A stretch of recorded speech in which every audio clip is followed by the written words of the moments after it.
Hi hello welcome to Hanshi's world అండి.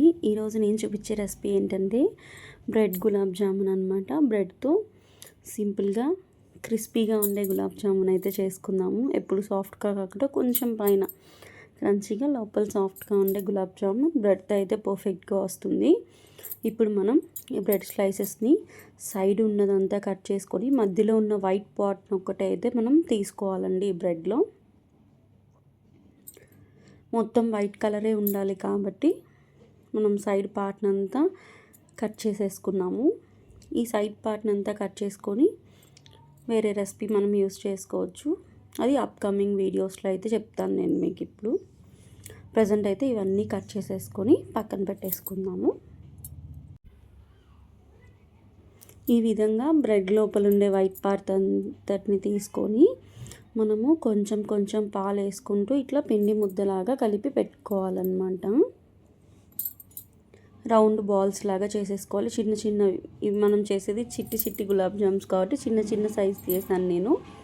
పెద్ద size కావాలన్న వాళ్ళు పెద్ద బాల్ అయితే చుట్టుకోండి. ఇలా 1 by 1 అన్నీ స్మూత్గా ఎక్కడ క్రాక్స్ లేకుండా బాల్ అయితే మనం చుట్టేసుకుందాము.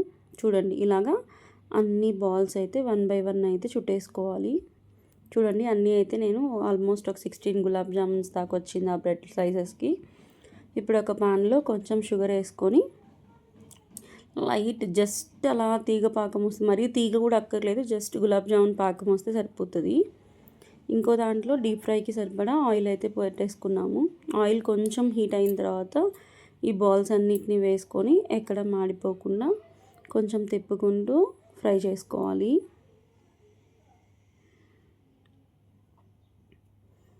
ఎక్కువ హై ఫ్లేమ్లో పెట్టుకున్న ఫస్ట్ ఒక 5 minutes అనేది చిన్నగా మీడియం ఫ్లేమ్లో పెట్టుకొని ఆ బాల్స్ అంతటికి వాటంతటికి అవే పైకి తేలుతాయి అన్నమాట.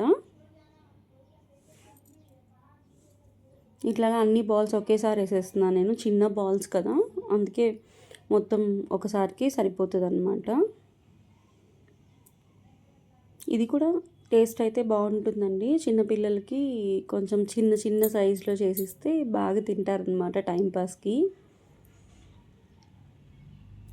పెద్ద గులాబ్ జాములు అయితే ఒకరు తింటే సరిపోద్ది. ఇవైతే పిల్లలు ఒక్కొక్కరు 4-5 అలా తింటారనమాట వేసేసుకొని.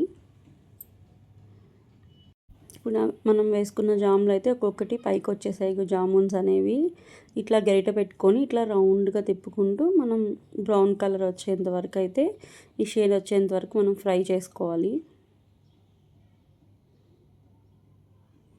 సో ఇప్పుడు ఈ ఫ్రై చేసుకున్న బాల్స్ అన్నిటిని మనం ముందుగా అయితే కాచి పెట్టుకున్నాం కదా షుగర్ సిరప్, దాంట్లోకి అయితే వేసేసుకోవాలి.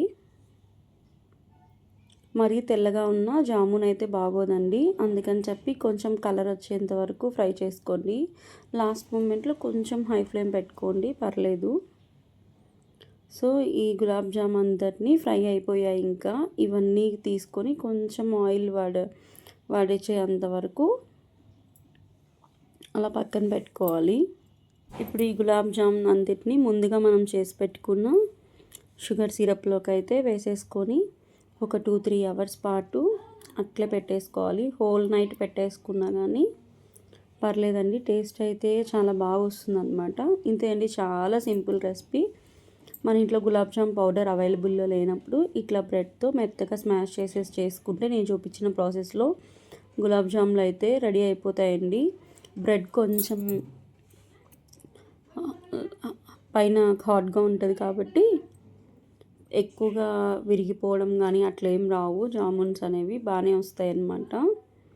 పిండితో అయితే అందరికీ పర్ఫెక్ట్గా రావు కాబట్టి ఇట్లా వీటితో చేసుకోవచ్చు. టేస్ట్ అనేది కూడా అయితే చాలా బాగుంటుంది. ఇప్పుడు నేను కొంచెం వేడి మీద ఉండగానే వేసాను, ఎందుకంటే బ్రెడ్ కదా పైన కొంచెం క్రిస్పీగా ఉంటుంది. సో మనం ఒకసారి గరిటెతో వేడి మీదే మొత్తం అన్నీ వేసి తిప్పామంటే కొంచెం సాఫ్ట్ పడుతుంది అన్నమాట బాల్ అనేది. ఈ జీరా మొత్తం పీల్చుకునేదానికి ఒక 2-3 hours అట్లా పడుతుంది. లేదంటే హోల్ నైట్ అంతా పెట్టేసి మార్నింగ్ అయినా తినండి, సరిపోతుంది. ఇంతే అండి, చాలా simple recipe bread gulab jam అనేది. మీరు కూడా ఒకసారి ట్రై చేసి మీ పిల్లలకి అయితే పెట్టండి.